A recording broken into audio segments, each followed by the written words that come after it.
Hipótesis gringo, ¿por qué ganó la extrema derecha en Argentina? Voy a manejar 6 elementos porque luego quiero también compararlos con Bolivia gringo.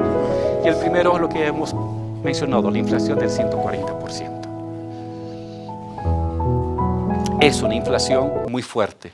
No la causó el presidente Fernández en su totalidad. Fernández recibió una inflación en el 2019 del 50% anual, pero está entregando un gobierno con la inflación del 140 o el 150 ya a estas alturas anual. Significa que el dinero que recibes se devalúa rápidamente, pierde su valor. Si hoy día fuiste a comprar, no sé, un libro, o fuiste a comprar verduras, las manzanas, que me gustan, al día siguiente ha subido 10 pesos, o 20 pesos, o 30 pesos. Tú cambias $100 en Argentina, equivalente a Ahora, 100.000 pesos. Sí, correcto. 100.000 correcto. pesos. Te dan un fajo así, 100.000 pesos. Así es. Antes uno hacía el mercado con 5.000, con 7.000 de la semana. Hoy, 7.000 te sirve para el día. Es una cosa terrible. La inflación es algo que golpea mucho la estabilidad, la previsión, la seguridad de las personas. Y esa era mi respuesta a los compañeros militantes que me decían: Álvaro, ¿qué crees que va a pasar? Nadie gana en el mundo con 140% de inflación en la espalda. Nadie gana. Hagamos el trabajo, sigan, espero de que yo haya equivocarme, pero esta es la realidad, ¿no? La inflación ha liquidado al gobierno de Fernández, la inflación ha liquidado a Massa y la inflación ha abierto expectativas hacia otro tipo de soluciones. Alguna vez comentamos aquí, gringo, yo creo, cuando te conté, cuando le preguntaban a Massa cómo va a resolver la inflación y a Bullrich, tardaban 5 minutos en explicar cómo iban a resolver. Nadie te oye. Cuando le preguntaban a Milei, ¿cómo vas a resolver la inflación? Voy a dolarizar. 3 segundos. Directo, concreto. Capaz sea falso.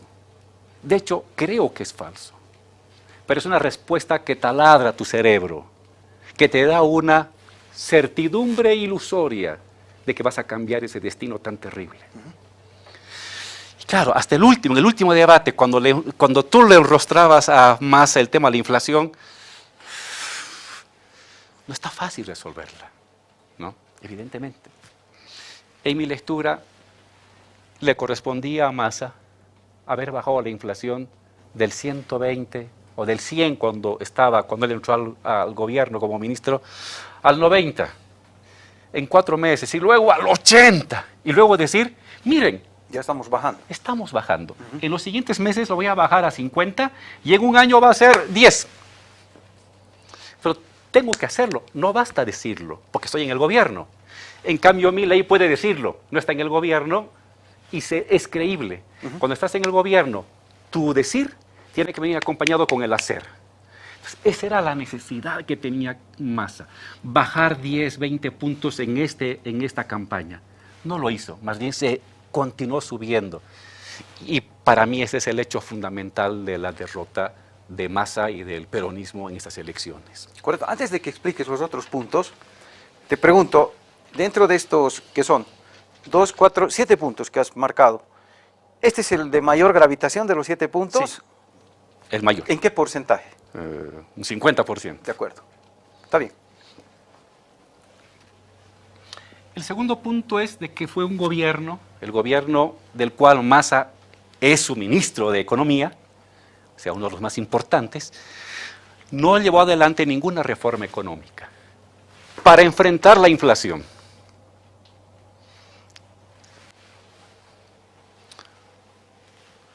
Algún nuevo tipo de bono, no simplemente esas cositas que le daban eventualmente al finalizar el mes, sino un nuevo derecho social estable de por vida para una sociedad con el 40% de pobreza.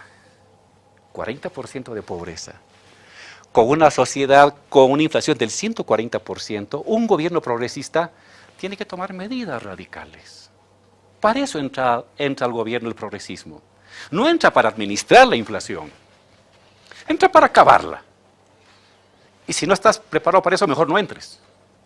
Pero el progresismo surge ya ante la inflación del 50% de Macri. Ganó Fernández como una respuesta al 50% de Macri. Se supone que tenía que resolver, bajemos del 50 al 40, pero con los años, 50, 60, 70, 80, 90, 100, 110, 120, una locura. Es decir, un gobierno progresista moderado que no tiene la voluntad de tomar medidas favorables a los pobres, está condenado a la derrota. Y este es un llamado a todos los progresismos del mundo y América Latina. Progresismo en el gobierno que no tiene la audacia de hacer reformas importantes en favor de los pobres, progresismo que va a perder. ¿Por qué crees que va a perder Boric en Chile? Por esto. No tiene una inflación tan grande, ellos tienen una inflación del 10%. Igual para Chile es bastante. Pero ninguna reforma importante en economía. ¿Por qué crees que ganó, mantuvo su votación y al final fue gobierno el PSOE en España? En España. Porque es de los pocos gobiernos que ha hecho reformas. Sobre la vivienda, sobre el salario mínimo, sobre los derechos de los trabajadores. No perdió votación, aunque perdió por poco en votación contra el Partido Popular, en votación no retrocedió, y con las alianzas con la izquierda y los partidos de las nacionalidades que tiene España, lograron la mayoría. Aquí hay dos ejemplos, un gobierno como el español, de centro-izquierda, que toma reformas económicas, gana el gobierno, y un gobierno como el de Fernández que no toma ninguna reforma económica importante, que pierde el gobierno. Este es un segundo elemento gringo. De acuerdo. El tercero es la contracción de los ingresos del Estado, claro. Por eso sacas la maquinita. Si quieres ampliar derechos, si quieres enfrentar la inflación, toma medidas. En el mundo hay 3 fuentes de financiamiento gringo.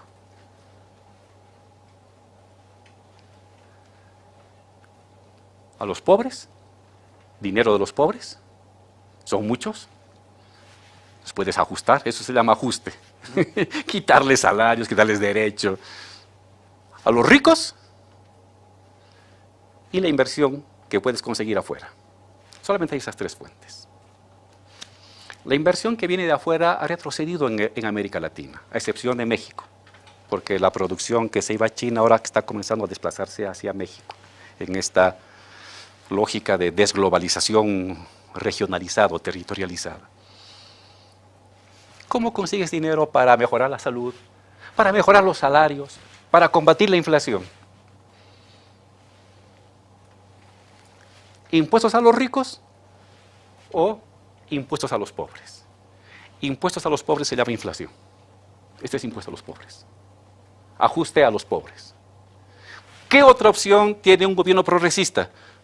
A los ricos, a los multimillonarios que hay en Argentina, que pagan poco, que sacan sus dólares. Esos 45.000 millones de dólares que recibió Macri les dieron a los ricos para que sacaran afuera. Ni un solo dólar se quedó en Argentina. Allí en Argentina hay multimillonarios, es una sociedad muy rica la Argentina, muchísimo más que la boliviana. Pues ajústale a los ricos, ajústale a las empresas, si quieres combatir la inflación. Si quieres mejorar los ingresos del Estado, quítale a los ricos. No los vas a volver pobres, pero no van a ser abusiva y ofensivamente tan ricos. No se atrevió a hacer eso. El Estado no tenía tantos recursos, no podía combatir de buena manera la inflación, no podía mejorar los ingresos de los pobres.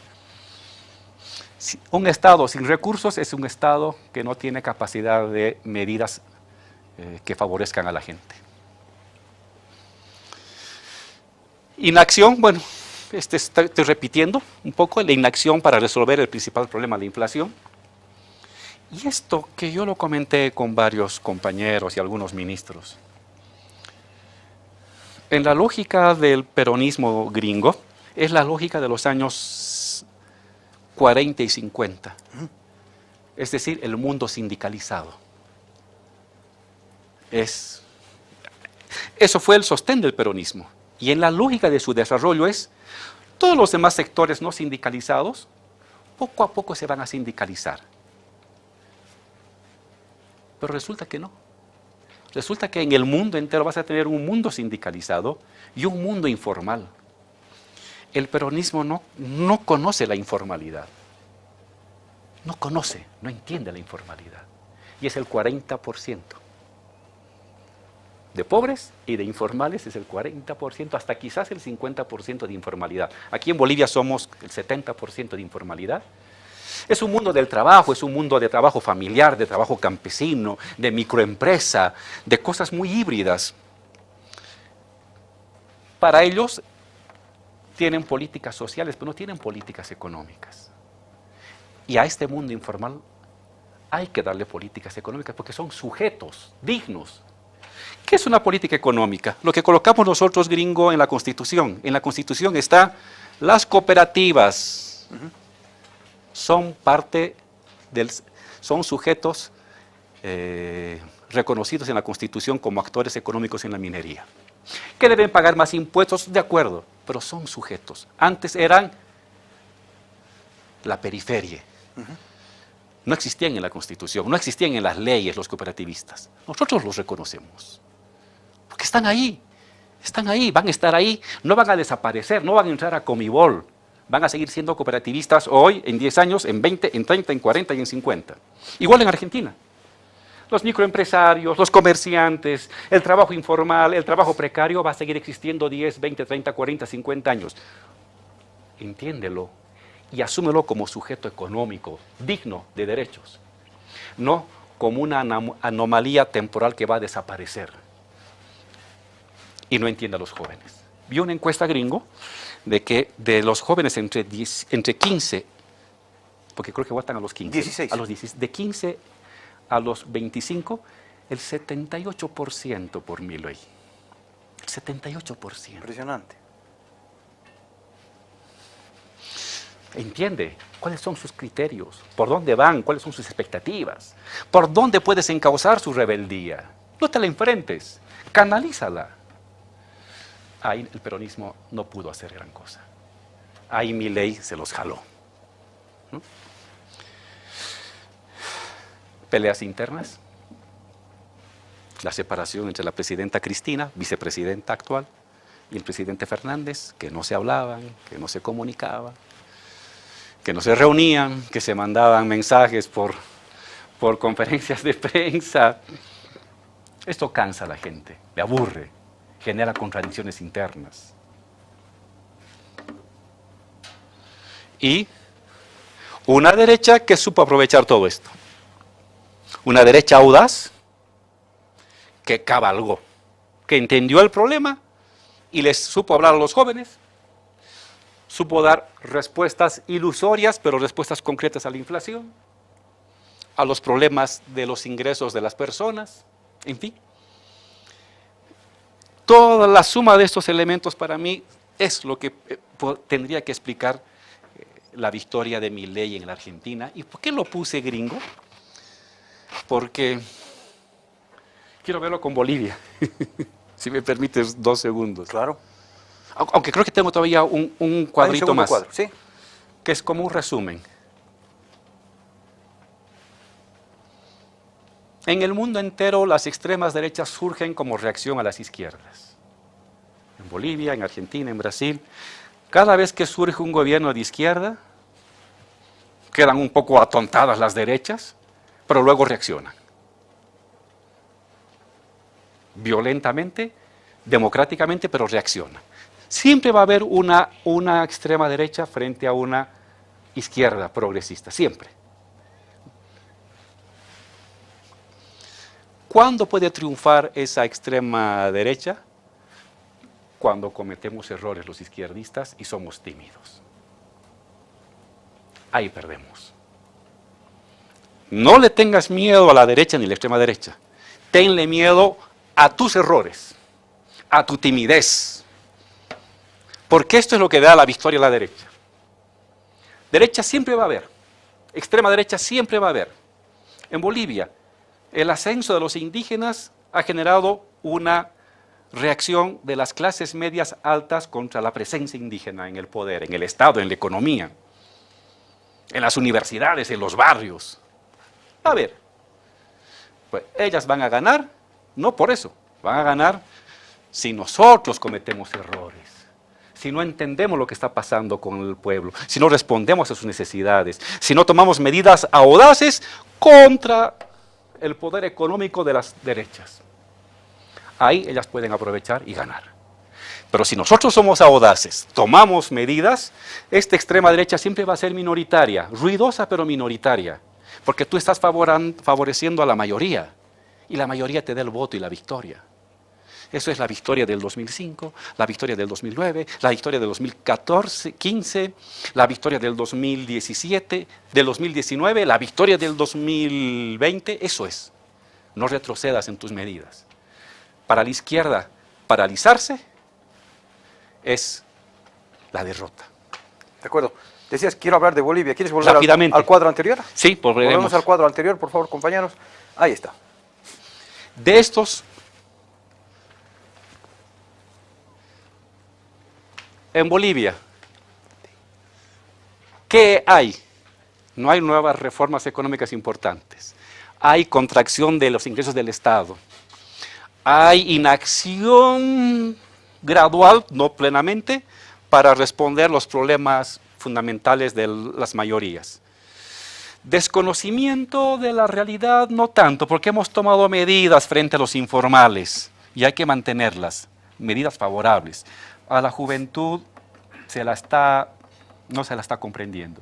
Y hay jóvenes que tienen hoy 18, 20, que no vivieron los tiempos de Sánchez de Lozada. Cuando yo les hablo de Sánchez de Lozada me dicen, ¿qué cantante es eso? ¿Qué grupo, qué cumbia es eso? ¿No?